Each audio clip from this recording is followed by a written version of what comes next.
ഇന്ന് പുറത്തു വന്നിട്ടുള്ള വി.ഡി. സതീശൻ മുഖ്യമന്ത്രിയായ UDF സർക്കാരിന്റെ ഒരു ധവളപത്രം. അവരതിനെ ധവളപത്രം എന്ന് വിളിക്കുന്നില്ല, സ്റ്റേറ്റസ് റിപ്പോർട്ട് എന്നാണ് വിളിക്കുന്നത്. എങ്കിലും നമുക്കതിനെ ഒരു ധവളപത്രം എന്ന് വിളിക്കാം. ഇന്ന് പുറത്തു വന്നിട്ടുണ്ട്. ഈ ധവളപത്രം എന്ന് പറയുന്നത് കുറച്ചു കാലമായി കേരള സമ്പദ്ഘടനയെക്കുറിച്ച് നടന്നു വന്നിട്ടുള്ള ഒരു പ്രതീതി നിർമ്മാണത്തിന്റെ ഒരു ഉയർന്ന ഘട്ടം എന്ന് വേണം വിലയിരുത്താൻ എന്നെനിക്ക് തോന്നുന്നു. അതിന് കാരണം എന്താണ്?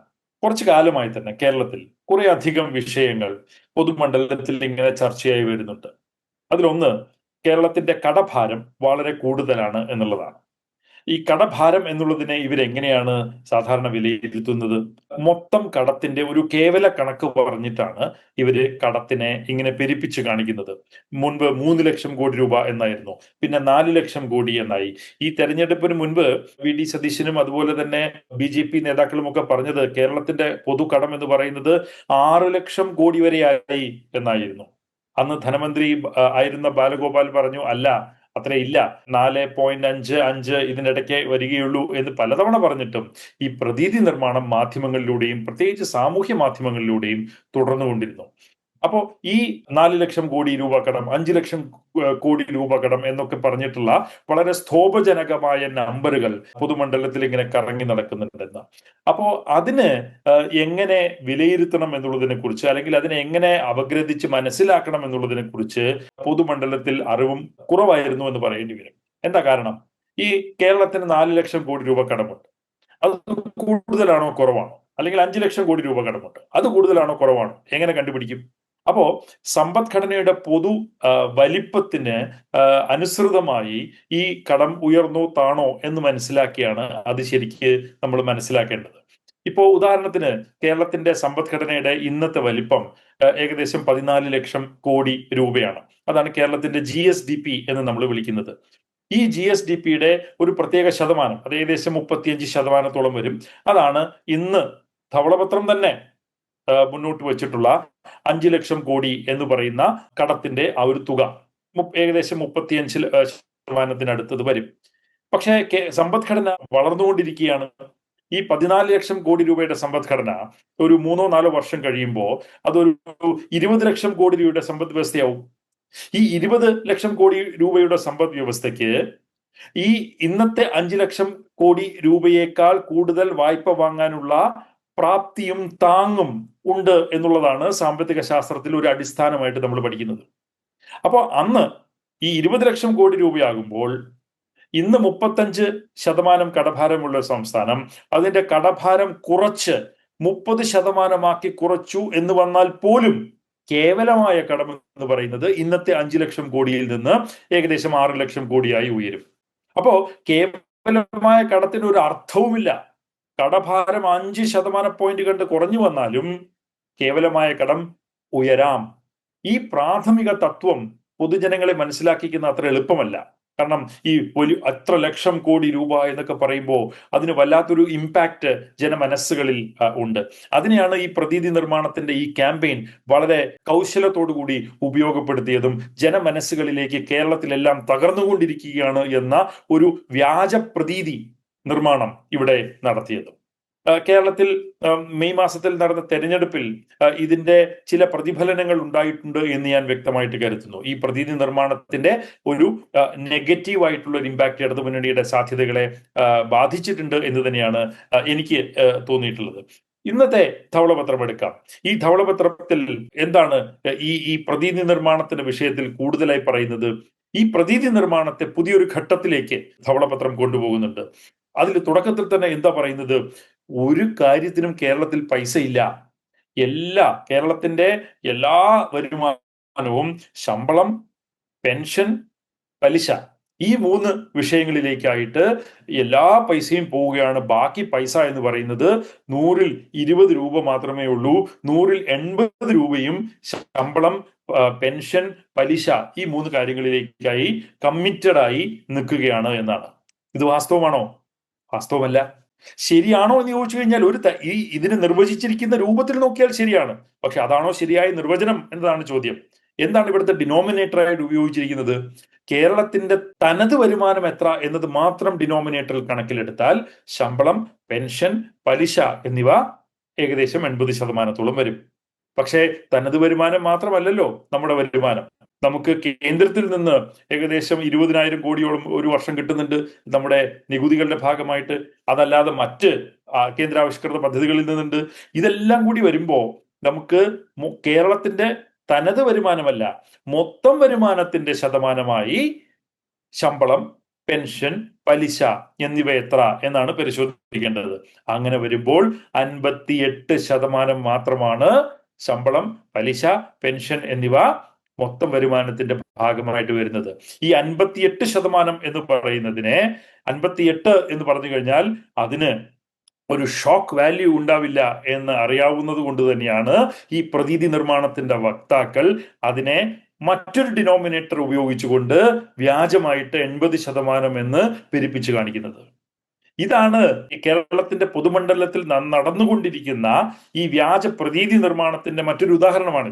80% എന്ന് പറഞ്ഞാലേ ഇവിടെ എല്ലാം തകർന്നു എന്നൊരു പ്രതീതി സൃഷ്ടിക്കാൻ കഴിയുകയുള്ളൂ. 58% എന്ന് പറഞ്ഞാൽ അതൊരു പ്രതീതി ആവുന്നില്ല. ശമ്പളം 33% ഉള്ളൂ എന്ന് പറഞ്ഞു കഴിഞ്ഞാൽ അതൊരു പ്രതീതി ആവുന്നില്ല. അപ്പോ വളരെ കൗശലത്തോടു കൂടിയുള്ള കണക്കുകളുടെ ഒരു കളി ധവളപത്രത്തിന്റെ തുടക്കത്തിൽ തന്നെ നമുക്ക് കാണാം. ഇവിടെ എല്ലാം തകർന്നിരിക്കുന്നു, മറ്റൊന്നിനും പൈസയില്ല എന്നൊരു പ്രതീതി ഇവിടെ സൃഷ്ടിക്കുക. രണ്ടാമത് എന്താണ് പറയുന്നത്, ഇവിടുത്തെ ഡെവലപ്മെന്റ് എക്സ്പെൻഡിച്ചർ, അതായത് വികസന ചെലവ് എന്ന് പറയുന്ന കണക്ക് മറ്റ് സംസ്ഥാനങ്ങളുടെ ഒക്കെ ഒരു ശരാശരി എടുത്ത് നോക്കിക്കഴിഞ്ഞാൽ ഏകദേശം 63.5%. പക്ഷെ കേരളത്തിൽ ഈ വികസന ചെലവ് എന്ന് പറയുന്നത് 40% ഉള്ളൂ. ഇത് ശരിയാണോ? ഇത് കേൾക്കുന്നവർക്ക് തോന്നും അയ്യോ അത്രയേ ഉള്ളോ എന്ന് തോന്നിപ്പോകും. പക്ഷേ വാസ്തവം എന്താണ്? ഈ വികസന ചെലവിനുള്ളിൽ സാലറി വരുന്നില്ലേ? ഉണ്ട്. സാലറിക്ക് പുറത്തു നിൽക്കുന്നതല്ല ഈ വികസന ചെലവ്. വികസന ചെലവിനുള്ളിലും സാലറി ഉൾപ്പെടുന്നുണ്ട് എന്നുള്ളത് ഒരു വിഷയം. പക്ഷെ അത് മാത്രമല്ല, രണ്ടാമത്തെ പ്രധാനപ്പെട്ട വിഷയം, കേരളത്തിന്റെ വികസന ചെലവ് എത്ര എന്ന് കണക്കിലെടുക്കുമ്പോൾ അതിൽ പ്രധാനപ്പെട്ട ഒരു ഭാഗം ഉൾക്കൊള്ളിക്കുന്നില്ല എന്നുള്ളതാണ്. അത് നമ്മുടെ അക്കൗണ്ടിംഗ് രീതിയുടെ ഒരു പ്രശ്നമാണ്. കാരണം കേരള സർക്കാർ മൊത്തം പ്ലാൻ എക്സ്പെൻഡിച്ചറിന്റെ ഏകദേശം 28% തദ്ദേശ സ്വയംഭരണ സ്ഥാപനങ്ങൾക്ക് ചോദ്യമൊന്നും ചോദിക്കാതെ അൺടൈഡ് ആയിട്ട് കൈമാറുന്നുണ്ട്. ഇത് ഡെവലപ്മെന്റ് എക്സ്പെൻഡിച്ചർ ആയിട്ടല്ല വരുന്നത്. പക്ഷേ അത് ചെലവഴിക്കുന്ന രീതി അനുസരിച്ച് നോക്കിക്കഴിഞ്ഞാൽ അതൊരു ഡെവലപ്മെന്റ് എക്സ്പെൻഡിച്ചർ ആണ് താൻ. ഉദാഹരണത്തിന് ഇവിടുന്ന് റവന്യൂ ചെലവായി വാങ്ങിക്കൊണ്ടുപോയിട്ട് പഞ്ചായത്ത് തലത്തിൽ അത് ചെലവഴിക്കപ്പെടുമ്പോൾ അത് മൂലധന ചെലവായി മാറുന്നുണ്ട്. റോഡ്, ബ്രിഡ്ജ് തുടങ്ങിയിട്ടുള്ള കാര്യങ്ങൾ. അപ്പൊ അങ്ങനെ വരുമ്പോൾ ഈ ഡെവലപ്മെന്റ് എക്സ്പെൻഡിച്ചറിന്റെ ഭാഗമായിട്ട് തദ്ദേശ സ്വയംഭരണ സ്ഥാപനങ്ങൾക്ക് കൊടുക്കുന്ന പണവും കൂട്ടണം. പക്ഷെ അത് RBIയുടെ കണക്കിൽ അങ്ങനെ കൂട്ടപ്പെടാറില്ല. അങ്ങനെ ഏകദേശം ഒരു വർഷം ഏകദേശം 12,000 കോടി രൂപ മുതൽ 13,000 കോടി രൂപ വരെ വികസന ചെലവിന് പുറത്തു നിർത്തിയാണ് RBI കണക്കുകൾ പ്രസിദ്ധീകരിക്കുന്നതും ആ തെറ്റായിട്ടുള്ള കണക്കുകളാണ് ഈ ധവളപത്രം ഉപയോഗിച്ചിരിക്കുന്നത്. അപ്പോ കേരളത്തിന്റെ വികസന ചെലവ് എന്ന് പറയുന്നത് ഈ പറഞ്ഞിരിക്കുന്ന 40%-ത്തേക്കാൾ എത്രയോ കൂടുതലാണ് എന്ന് വരും. പക്ഷെ അത് അങ്ങനെ പറഞ്ഞു കഴിഞ്ഞാൽ ഈ പ്രതീതി നിർമ്മാണം പരാജയപ്പെടില്ലേ? അപ്പൊ അവിടെയും കണക്കിൽ ഒരു ചെറിയ കളി കളിച്ചുകൊണ്ട് നമുക്ക് കേരളത്തിന്റെ വികസന ചെലവ് വളരെ കുറവാണ് എന്ന് തുറന്നു കാണിക്കാനായിട്ട് നമുക്ക് കഴിയണം. അതും ഈ ധവളപത്രത്തിന്റെ ഭാഗമായിട്ട് നടന്നിട്ടുള്ള ഒരു പരിപാടിയാണ്. അപ്പൊ പൊതുവിൽ നോക്കിക്കഴിഞ്ഞാൽ എന്താ സംഭവിച്ചിട്ടുള്ളത്? കേരളത്തിൽ എല്ലാം തകർന്നിരിക്കുന്നു എന്നൊരു പ്രതീതി സൃഷ്ടിക്കുകയാണ്. അപ്പൊ എന്തിനാണ് ഈ പ്രതീതി സൃഷ്ടിക്കുന്നത്? ഈ പ്രതീതി സൃഷ്ടിച്ചാൽ മാത്രമാണ് ഒരു പ്രത്യയശാസ്ത്രത്തിൽ അടിസ്ഥാനപ്പെടുത്തിയിട്ടുള്ള ഒരു പ്രത്യേക വലതുപക്ഷ ആശയത്തിൽ അടിസ്ഥാനപ്പെടുത്തിയിട്ടുള്ള സാമ്പത്തിക നയങ്ങൾക്ക് കേരളത്തിൽ ഒരു സ്പേസ് ഉണ്ടാക്കിയെടുക്കാൻ കഴിയും. 1991 നമുക്ക് ഓർക്കാം. നവ ഉദാരവൽക്കരണ നടപടികൾ നടപ്പിലായി തുടങ്ങിയ വർഷം. അന്ന് ഇതുപോലെ ഒരു സംഭവമാണ് സംഭവിച്ചത്. ഇന്ത്യയുടെ ഒരു ബാലൻസ് ഓഫ് പേയ്മെന്റ്സ് ക്രൈസിസ് മാത്രമായിരുന്ന ഒരു വിഷയത്തെ ഇന്ത്യയുടെ ഒരു പൊതു സാമ്പത്തിക പ്രതിസന്ധി എന്ന രീതിയിൽ അവതരിപ്പിച്ചുകൊണ്ട് crisis must be seen as an opportunity എന്ന ഒരു വാദം ഉന്നയിച്ചുകൊണ്ട് there is no alternative Tina എന്ന വാദം ഉന്നയിച്ചുകൊണ്ട് ഇന്ത്യയിൽ പിൻവാതിലിൽ കൂടി വലതുപക്ഷ ആശയങ്ങളിൽ അടിസ്ഥാനപ്പെടുത്തിയ നവ ഉദാരവൽക്കരണ നടപടികൾ ഇന്ത്യയിൽ നടപ്പിൽ വരുത്താൻ ആരംഭിച്ചു. നമ്മുടെ ഓർമ്മയിൽ വളരെ വ്യക്തമായി നിൽക്കുന്നുണ്ട്. അതിനുശേഷം 10 വർഷം കഴിഞ്ഞ് മറ്റൊന്ന് കേരളത്തിൽ തന്നെ സംഭവിച്ചു. AK ആന്റണി മുഖ്യമന്ത്രിയായിരിക്കുന്ന സമയത്ത് ADB വായ്പയുടെ സഹായത്തോടു കൂടി മോഡേണൈസേഷൻ ഓഫ് ഗവൺമെന്റ് MGP എന്ന് പറയുന്ന പ്രോഗ്രാം ഇവിടെ നടപ്പിലാക്കാൻ ശ്രമിച്ചു. അന്ന് വലിയ രൂപത്തിലുള്ള ജനരോഷം അതിനെതിരെ വന്നതിന്റെ ഭാഗമായിട്ട് അത് പിൻവലിക്കേണ്ടതായിട്ട് വന്നു ഒരു ഘട്ടത്തിൽ. അപ്പോൾ ഈ ക്രൈസിസ് ആസ് എൻ ഓപ്പർച്യൂണിറ്റി എന്ന് പറയുന്ന ഒരു തത്വം എപ്പോഴും മുറുകെ പിടിക്കുന്നവരാണ് ഈ വലതുപക്ഷക്കാർ. അതിന്റെ ഭാഗമായിട്ടാണ് ഇപ്പോഴും ഈ പ്രതീതി നിർമ്മാണത്തിന്റെ ഭാഗമായിട്ട് ഇവിടെയെല്ലാം തകർന്നിരിക്കുന്നു എന്ന ഒരു പശ്ചാത്തലത്തിൽ ഒരു പ്രത്യേക ആശയത്തിലുള്ള അടിസ്ഥാനപ്പെടുത്തിയിട്ടുള്ള സാമ്പത്തിക നയങ്ങൾ കേരളത്തിൽ നടപ്പിൽ വരുത്തുന്നതിന് വേണ്ടിയിട്ടുള്ള ഒരു ശ്രമം ഇവിടെ ഈ ധവളപത്രത്തിന്റെ ഭാഗമായിട്ട് നമുക്ക് കാണാനായിട്ട് സാധിക്കുന്നത്. ധവളപത്രത്തിന്റെ ഏറ്റവും പ്രധാനപ്പെട്ട ഒരു പശ്ചാത്തലം ഈ പ്രശ്നം ഇവിടെ ഉള്ളതാണോ എന്ന ചോദ്യം പലർക്കും മനസ്സിൽ തോന്നാവുന്നതാണ്. ശരിക്കും ഇവിടെ ഒരു പ്രതിസന്ധി ഉണ്ടോ എന്നൊരു ചോദ്യം. അതിന് മറുപടി പറയുന്നതിന് നമുക്ക് അല്പം ഒരു 10 വർഷം പുറകോട്ട് പോകേണ്ടതുണ്ട്. ഈ 10 വർഷം മുൻപാണല്ലോ 2016 പിണറായി വിജയൻ ഇവിടെ മുഖ്യമന്ത്രിയായി ആദ്യമായി അധികാരത്തിൽ വരുന്നത്. ആ സമയം മുതൽ 2016 മെയ് മാസം ആണോ അതോ ജൂൺ മാസമാണോ എന്ന് എനിക്ക് ഓർമ്മയില്ല. ഇത് ഈ ഒരു മെയ് മാസത്തിലാണെന്ന് തോന്നുന്നു ആ സർക്കാർ അധികാരത്തിൽ വരുന്നത്. അതിനുശേഷം ഇവിടെ എന്തുണ്ടായി? 2016 നവംബറിൽ ഇന്ത്യൻ സമ്പദ്ഘടനയെ തന്നെ പിടിച്ചു കുലുക്കിയ നോട്ട് നിരോധനം എന്ന തീർത്തും അശാസ്ത്രീയവും യുക്തിരഹിതവുമായ സാമ്പത്തിക നടപടി മോദി സർക്കാരിന്റെ ഭാഗത്തു നിന്നുണ്ടായി. ഒരു വർഷത്തോളം സമ്പദ്ഘടന വലിയ ഗുരുതരമായ ഒരു പ്രതിസന്ധിയിൽ അകപ്പെട്ടു. അതിനുശേഷം അത് നോട്ട് നിരോധനത്തിന്റെ ആഘാതങ്ങൾ കുറഞ്ഞു വരുന്ന ഒരു സമയം 2017 നടുക്കൊക്കെ ആയപ്പോ GST പരിഷ്കാരം കൊണ്ടുവന്നു. ഈ GST പരിഷ്കാരം പൂർണ്ണമായിട്ട് ശാസ്ത്രീയമാണോ എന്ന് പരിശോധിക്കാതെ പ്രിമച്യൂറായിട്ട് നടപ്പിലാക്കിയതിന്റെ ഭാഗമായിട്ട് ഒട്ടേറെ പ്രശ്നങ്ങൾ സമ്പദ്ഘടനയിൽ വീണ്ടും പലതരത്തിലുള്ള ഡിസ്റപ്ഷനുകൾ ഉണ്ടായി. ഒട്ടേറെ സ്ഥാപനങ്ങൾ അടച്ചുപൂട്ടപ്പെട്ടു, പലതരം മാർക്കറ്റുകൾ ഡിസ്റപ്റ്റ് ചെയ്യപ്പെട്ടു, അങ്ങനെ കുറെ പ്രശ്നങ്ങൾ ഉണ്ടായി. അങ്ങനെ സമ്പദ്ഘടന മുമ്പോട്ട് പോയപ്പോ 2017 GST കഴിഞ്ഞ് 2018 ആയപ്പോൾ കേരളത്തിന്റെ 100 വർഷത്തിന്റെ ചരിത്രത്തിൽ ആദ്യമായിട്ട് ഒരു പ്രളയം ഉണ്ടായി. ഏകദേശം 35,000 കോടി രൂപയുടെ ഭൗതിക നാശനഷ്ടം ഈ കേരളത്തിന്റെ സമ്പദ്ഘടനയിൽ ഉണ്ടായി. അതിൽ നിന്ന് പുറത്തു വന്ന ഒരു വർഷം കഴിഞ്ഞപ്പോൾ 2019 കനത്ത കാലവർഷം നമുക്ക് നേരിടേണ്ടി വന്നു. ഈ കനത്ത കാലവർഷം കഴിഞ്ഞ് ഒരു വർഷം കൂടി കഴിഞ്ഞപ്പോൾ 2020 മാർച്ച് ആയപ്പോൾ കോവിഡ് മഹാമാരി വന്നു. അത് 2 വർഷം നീണ്ടു നിന്നു. 2020, 2021, 2022 വരെ അത് നീണ്ടു നിന്നു. ഈ 2022 ആയപ്പോൾ എന്താ സംഭവിക്കുന്നത്? ആ സമയത്താണ് കേന്ദ്ര സർക്കാരിന്റെ അതിഭീകരമായ ഒരു സാമ്പത്തിക ആക്രമണം കേരള സർക്കാരിനെതിരെ അഴിച്ചുവിടപ്പെടുന്നത്. കേരളത്തിന് അർഹതപ്പെട്ട ഒരുപാട് പണം നൽകാതെ പിടിച്ചു വെക്കുക, കേന്ദ്ര ആവിഷ്കൃത പദ്ധതികൾ നടപ്പിലാക്കണമെന്ന് ഒരു പ്രത്യേക രീതിയിൽ നടപ്പിൽ വരുത്തണമെന്ന് നിർബന്ധം പിടിച്ചുകൊണ്ട് PM ശ്രീ ആയാലും ലൈഫ് പദ്ധതി, പ്രൈം മിനിസ്റ്റർ ആവാസ് യോജന ആയാലും അങ്ങനെ ഒട്ടേറെ പദ്ധതികളിൽ കേരളത്തിന് അർഹതപ്പെട്ട പണം നൽകാതെ പിടിച്ചു വെക്കുന്ന സ്ഥിതി ഉണ്ടായി. കിഫ്ബിയുടെ ഭാഗമായി എടുത്തിരുന്ന വായ്പ സംസ്ഥാന സർക്കാരിന്റെ വായ്പയായിട്ട് പരിഗണിക്കപ്പെടണം എന്ന് നിഷ്കർഷിക്കപ്പെട്ടു. അതിന്റെ ഭാഗമായിട്ട് അത് കഴിഞ്ഞുള്ള വർഷങ്ങളിൽ മാത്രമല്ല വെട്ടിക്കുറയ്ക്കപ്പെട്ടത്, റിട്രോസ്പെക്റ്റീവ് ഇഫക്റ്റിൽ 2021 മുതൽ കേരളത്തിന്റെ വായ്പാ പരിധികൾ വെട്ടിക്കുറയ്ക്കപ്പെട്ടു. അങ്ങനെ ഈ കഴിഞ്ഞ 10 വർഷം എന്ന് പറയുന്നത് വലിയ തരത്തിലുള്ള സാമ്പത്തിക പ്രതിസന്ധികളെ നേരിട്ടുകൊണ്ടാണ് ഈ പിണറായി വിജയൻ സർക്കാർ 10 വർഷം കേരളം ഭരിച്ചിട്ടുള്ളത്. നോട്ട് നിരോധനത്തിന്റെ കാര്യം പറഞ്ഞു, GSTയുടെ കാര്യം പറഞ്ഞു, പ്രളയത്തിന്റെ കാര്യം പറഞ്ഞു, 2019 ഒടുവിലുണ്ടായ കനത്ത കാലവർഷത്തിന്റെ കാര്യം പറഞ്ഞു.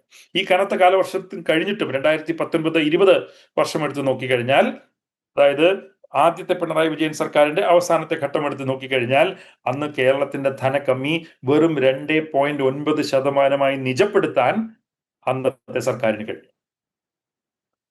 അന്നത്തെ ഡെറ്റ് GDP റേഷ്യോ, കടഭാരം GSDPയുടെ ശതമാനമായി ഇതേ നമ്പറുകൾ അന്നും പറഞ്ഞിരുന്നു. അന്നെന്താ 32% മാത്രം. അപ്പൊ കോവിഡിന് തൊട്ട് മുൻപ് വരെ കേരളത്തിന്റെ സമ്പദ്ഘടന വളരെ മികച്ച രീതിയിൽ പോയിക്കൊണ്ടിരുന്നു. കോവിഡ് ആയപ്പോൾ എന്ത് സംഭവിച്ചു? നമുക്ക് വലിയ തരത്തിലുള്ള പുതിയ ആവശ്യങ്ങൾ വേണ്ടി വന്നു. പുതിയ ഭൗതിക പരിസരങ്ങൾ സൃഷ്ടിക്കാൻ ആശുപത്രികൾ, ക്വാറന്റൈൻ സെന്ററുകൾ, മാസ്കുകൾ, അത് പലതരത്തിലുള്ള കിറ്റുകൾ കൊടുക്കേണ്ടതായിട്ട് വന്നു. PPE കിറ്റുകൾ വേണ്ടി വന്നു, ഭക്ഷ്യ കിറ്റുകൾ വേണ്ടി വന്നു. അങ്ങനെ ഒരുപാട് ചെലവുകൾ വന്നതിന്റെ ഭാഗമായിട്ട് 1% GSDPയുടെ 1 അല്ലെങ്കിൽ 1.5% അധികമായിട്ട് നമുക്ക് വായ്പ എടുക്കേണ്ടതായിട്ട് വന്നു. ഈ വായ്പ പൂർണ്ണമായിട്ടും കേന്ദ്ര സർക്കാർ അനുവദിച്ച വായ്പയാണ്. കാരണം 3% മാത്രമേ GSDPയുടെ ശതമാനമായി വായ്പ എടുക്കാൻ പാടുള്ളൂ എന്ന് പറഞ്ഞിരുന്നത് കോവിഡിന്റെ പശ്ചാത്തലത്തിൽ ആദ്യ വർഷം 5%, രണ്ടാമത്തെ വർഷം 4% കേന്ദ്ര സർക്കാർ തന്നെ ഔദ്യോഗികമായിട്ട് അനുവദിച്ചു തന്നതാണ്. അത് കേരളം ഉപയോഗിച്ചു.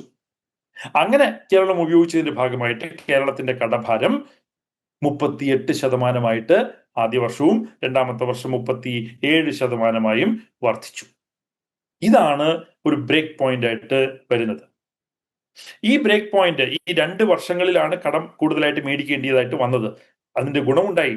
ഇന്ത്യയിൽ തന്നെ അല്ലെങ്കിൽ ഒരുപക്ഷെ ലോകത്ത് തന്നെ ഏറ്റവും മികച്ച കോവിഡ് പ്രതിരോധം തീർത്ത സംസ്ഥാനം അല്ലെങ്കിൽ പ്രദേശം എന്ന ഖ്യാതി കേരളത്തിന് കൈവന്നു. ഇവിടുത്തെ ജനങ്ങളിൽ മരണനിരക്ക് കുറഞ്ഞു നിന്നു. ഇവിടുത്തെ ജനങ്ങളിൽ ഓക്സിജൻ കിട്ടാത്ത പ്രശ്നം ഉണ്ടായിട്ടില്ല. ഗംഗാ തീരങ്ങളിൽ മൃതദേഹങ്ങൾ അനോണിമസ് ആയി അടക്കം ചെയ്തതുപോലുള്ള ഒരു സംഭവം പോലും കേരളത്തിൽ ഉണ്ടായിട്ടില്ല.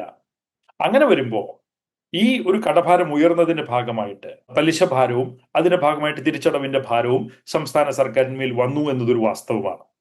പക്ഷെ അതിനുശേഷം 2022 മുതൽ കേന്ദ്ര സർക്കാർ തന്നെ നിഷ്കർഷിച്ചു, ഇനി ഈ അധിക വായ്പ പറ്റില്ല, നിങ്ങൾക്ക് മടങ്ങി 3% വരണം, നിങ്ങളുടെ ധനകമ്മി കൊണ്ടുവരണം എന്ന് പറഞ്ഞതിന്റെ അടിസ്ഥാനത്തിൽ നമ്മൾ അവിടെ നിന്ന് ഇങ്ങോട്ട് കടം വാങ്ങുന്നത് കുറച്ചു.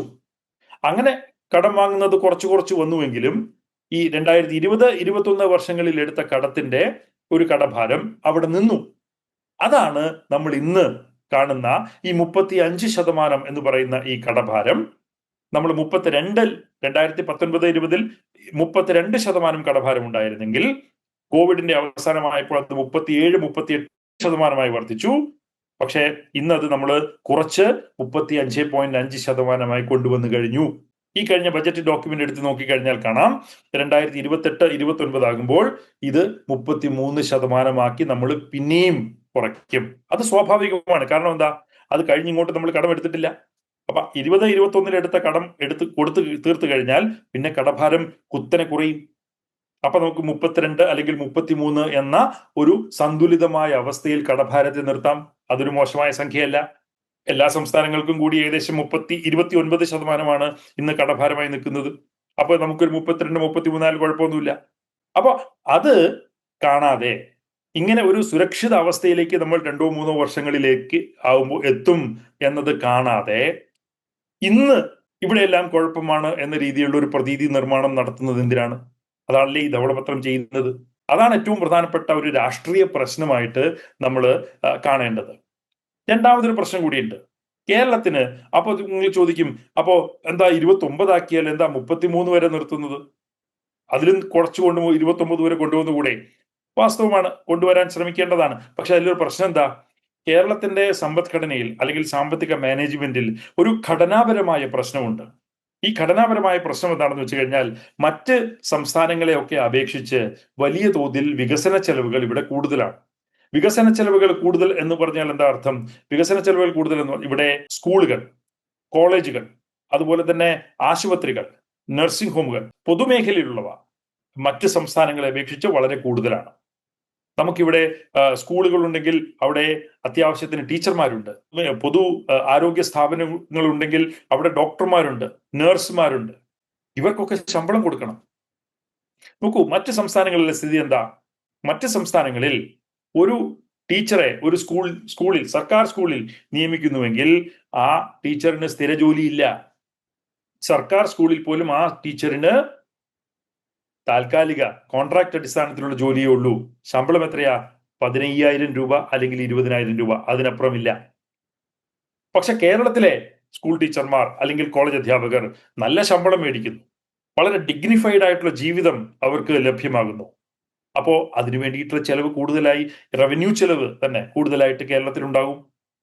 അത് കേരളത്തിന്റെ ഹ്യൂമൻ ക്യാപിറ്റൽ ബിൽഡ് ചെയ്യുന്നതിനുള്ള ഒരു ഇൻവെസ്റ്റ്മെന്റ് ആയിട്ടല്ലേ നമ്മൾ കാണേണ്ടത്. പക്ഷേ ഈ വൈറ്റ് പേപ്പർ അതിനെ അവതരിപ്പിക്കുന്നത് എന്താ? അതൊരു അനാവശ്യ ചെലവ് എന്ന രീതിയിലാണ് ഈ ശമ്പളങ്ങളെയും അതിന്റെ ഭാഗമായിട്ടുള്ള റവന്യൂ ചെലവിനെയും ഈ ധവളപത്രം അവതരിപ്പിക്കുന്നത്. ഇനി ആശുപത്രിയിലേക്ക് വരാം. ആശുപത്രിയിലേക്ക് വന്നാലോ, ആശുപത്രിയിൽ വന്നു കഴിഞ്ഞാൽ ഡോക്ടർമാർക്ക് ശമ്പളം കൊടുക്കട്ടെ, നഴ്സുമാർക്ക് ശമ്പളം കൊടുക്കട്ടെ. അപ്പൊ അതും റവന്യൂ ചെലവിന്റെ ഭാഗമല്ലേ? അങ്ങനെ വരുമ്പോൾ അത് മോശം ചെലവാണോ? അത് അധികപ്പറ്റാണോ? അധിക ചെലവാണോ? അല്ലല്ലോ. അപ്പൊ അതിനെയും നമ്മുടെ ഒരു ഹ്യൂമൻ ക്യാപിറ്റലിന്മേലുള്ള ഒരു ഇൻവെസ്റ്റ്മെന്റ് ആയി നമുക്ക് കാണാനായിട്ട് സാധിക്കണ്ടേ? അതിനും ധവളപത്രത്തിന് സാധിക്കുന്നില്ല. കണക്കുകൾ വളരെ വ്യക്തമാണ്. ഒരു സ്കൂളിൽ ശരാശരി എത്ര അധ്യാപകരുണ്ട് എന്നുള്ള കണക്കെടുത്ത് നോക്കിക്കഴിഞ്ഞാൽ കേന്ദ്ര സർക്കാരിന്റെ കണക്കുണ്ട്. ആ കണക്ക് പറയുന്നത് ഒരു സ്കൂളിൽ കേരളത്തിൽ ശരാശരി 18 അധ്യാപകരുണ്ട്. അതൊരു വളരെ വളരെ അഭിമാനപൂർവ്വം നമുക്ക് പറയാൻ കഴിയുന്ന ഒരു സംഖ്യയാണ്. പക്ഷേ തൊട്ടടുത്ത് കിടക്കുന്ന തമിഴ്നാട്, പഞ്ചാബ്, ഹരിയാന അവിടെയൊക്കെ നോക്കിക്കഴിഞ്ഞാൽ ഒരു സ്കൂളില് ഏകദേശം 9 അധ്യാപകർ മാത്രമേ ഉള്ളൂ. മറിച്ച് ഉത്തർപ്രദേശിൽ പോയി കഴിഞ്ഞാൽ ഒരു സ്കൂളിൽ 5 അധ്യാപകർ മാത്രമേ ഉള്ളൂ. ഗുജറാത്തിൽ ഒരു സ്കൂളിൽ 6 അധ്യാപകർ മാത്രമേ ഉള്ളൂ. ഇന്ത്യയിൽ മൊത്തം സ്കൂളുകൾ നോക്കിക്കഴിഞ്ഞാൽ 7-8% സ്കൂളുകൾ ഏകാധ്യാപക വിദ്യാലയങ്ങളാണ്. അതാണോ നമുക്ക് കേരളത്തിൽ വേണ്ടത്? അങ്ങനെയുള്ള വിദ്യാലയങ്ങളിൽ നമ്മുടെ കുട്ടികൾ പഠിച്ചാൽ മതിയോ? മറിച്ചാണ് വേണ്ടതെങ്കിൽ അതനുസരിച്ചുള്ള റവന്യൂ ചെലവുകൾ സഹിക്കാനും നമ്മൾ തയ്യാറാവണ്ടേ? അതിനെ വേസ്റ്റ്ഫുൾ എക്സ്പെൻഡിച്ചർ എന്ന് പറഞ്ഞ് മാറ്റി നിർത്തുന്നത് ശരിയാണോ? ആരോഗ്യ മേഖലയുടെ കണക്കും ഇത് തന്നെയാണ്. എത്ര രജിസ്റ്റേർഡ് നഴ്സസ് ഉണ്ട്, 1000 പേർക്ക് എത്ര രജിസ്റ്റേർഡ് നഴ്സസ് ഉണ്ട് എന്ന് നോക്കിക്കഴിഞ്ഞാൽ, കേരളത്തിന്റെ കണക്ക് നോക്കിക്കഴിഞ്ഞാൽ 1000 പേർക്ക് 9 നഴ്സുമാർ കേരളത്തിലുണ്ട്. തൊട്ടടുത്ത് കിടക്കുന്ന ആന്ധ്രാപ്രദേശിലും ഒക്കെ 5, തമിഴ്നാട്ടിൽ 4, അല്ലെങ്കിൽ ഉത്തർപ്രദേശിൽ പോയി കഴിഞ്ഞാൽ 0.5. 1000 പേർക്ക് അര നേഴ്സ് എന്നതാണ് ഉത്തർപ്രദേശിലെ കണക്ക്. 1000 പേർക്ക് അരയിലും കുറവ് 0.2 ആണ് നഴ്സുമാരുടെ കണക്ക് ബീഹാർ, ജാർഖണ്ഡ് എന്നിവിടങ്ങളിലൊക്കെ. നമുക്ക് അഭിമാനകരമായിട്ട് പറയാം 9 പേരുണ്ട് ഇവിടെ എന്ന് പറയാം. അതാണ് നമ്മുടെ ആരോഗ്യ മേഖലയുടെ ഒരു കരുത്ത്. അപ്പൊ അങ്ങനെയുള്ള ഒരു ആരോഗ്യ മേഖലയും വിദ്യാഭ്യാസ മേഖലയും ഉള്ള ഒരു സംസ്ഥാനത്ത് അതിനാവശ്യമായ ശമ്പളം കൊടുക്കാൻ നമുക്ക് പൈസ ഉണ്ടാവണം. അതാണ് നമ്മുടെ ശമ്പളത്തിന്റെ ഭാഗമായിട്ട് പെൻഷനും കൊടുക്കേണ്ടി വരുമല്ലോ. ആ പെൻഷനും ഇങ്ങനെ ഉയർന്നു നിൽക്കാനായിട്ട് കാരണം. നമുക്ക് കോൺട്രാക്ട് അധ്യാപകർ മതി, 15,000 രൂപ ശമ്പളം മേടിക്കുന്ന അധ്യാപകർ മതി എന്നൊക്കെ നമ്മൾ തീരുമാനിച്ചു കഴിഞ്ഞാൽ നമുക്കും ഉത്തർപ്രദേശിനെ പോലെ 1000 പേർക്ക് അര നേഴ്സ് മതി എന്ന് തീരുമാനിച്ചു കഴിഞ്ഞാൽ നമുക്കും ഈ ശമ്പള ചെലവൊക്കെ കുറച്ചു കൊണ്ടുവരാം. അതാണ് കേരളത്തിന്റെ സമ്പദ്ഘടനയുടെ മാനേജ്മെന്റിന്റെ ഒരു ഘടനാപരമായിട്ടുള്ള ഒരു പ്രശ്നം. ഇവിടെ റവന്യൂ ചെലവുകൾ ഉയർന്നു നിൽക്കും. അതിനെ ഒരു പരിധിയിൽ കൂടുതൽ കുറയ്ക്കാൻ നമുക്ക് കഴിയില്ല. അത് കേരള മാതൃകയുടെ ഒരു സ്പിരിറ്റിന്റെ പ്രതിഫലനമാണ്. ഈ റവന്യൂ ചെലവില്ലെങ്കിൽ ഈ വലതുപക്ഷക്കാർ അധിക ചെലവ് അല്ലെങ്കിൽ അധികപ്പറ്റ് അല്ലെങ്കിൽ വേസ്റ്റ്ഫുൾ എക്സ്പെൻഡിച്ചർ എന്ന് വിളിക്കുന്ന ഈ സാലറിയും ഈ പെൻഷനും ഒന്നും ഇല്ലെങ്കിൽ ഇന്നത്തെ കേരളമില്ല. ഇന്നത്തെ കേരളത്തിന്റെ വിദ്യാഭ്യാസ പുരോഗതിയില്ല. ഇന്നത്തെ കേരളത്തിന്റെ ആരോഗ്യ പുരോഗതിയില്ല. ഈ പരമാർത്ഥം മനസ്സിലാക്കുക എന്നുള്ളത് അതിപ്രധാനമാണ്. അപ്പോ ഞാൻ ഈ പറഞ്ഞ ഈ പ്രതീതി നിർമ്മാണം, അതിലേക്ക് തന്നെ മടങ്ങി വന്നുകൊണ്ട് നമുക്ക് ഈ ഭാഗം അവസാനിപ്പിക്കാമെന്ന് തോന്നുന്നു. ഈ പ്രതീതി നിർമ്മാണത്തിന്റെ ഒരു ഭാഗമാണ് ഈ റവന്യൂ ചെലവും വർദ്ധിച്ചു നിൽക്കുന്നു എന്നിങ്ങനെ വാദിച്ചു വെക്കുന്നത്. ഇവിടെയെല്ലാം ശമ്പളവും പെൻഷനും പലിശയും കൊടുത്താൽ ബാക്കി ഒന്നിനും പൈസയില്ല എന്ന് പറഞ്ഞു വെക്കേണ്ടി വരുന്നത്.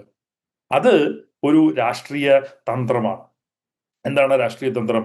ഇവിടെ എല്ലാം കുഴപ്പമാണെന്ന് പറഞ്ഞുകൊണ്ട് കേരളത്തിന്റെ പുരോഗതിക്ക് ഇതുവരെ അടിസ്ഥാനമായിട്ടുള്ള എല്ലാ നടപടികളെയും അല്ലെങ്കിൽ എല്ലാ നേട്ടങ്ങളെയും പുറകോട്ടടിക്കുന്ന രീതിയിലുള്ള ഒരു പുതിയ ഒരു സാമ്പത്തിക നയ ദിശയ്ക്ക് കേരളത്തിൽ വാതിൽ തുറന്നിടുക. ഇതാണ് ഈ ധവളപത്രം അടിസ്ഥാനപരമായിട്ട് രാഷ്ട്രീയപരമായിട്ട് ഉദ്ദേശിക്കുന്നത് ഈ പ്രതീതി നിർമ്മാണം വഴി എന്നാണ് എനിക്ക് തോന്നിയിട്ടുള്ളത്.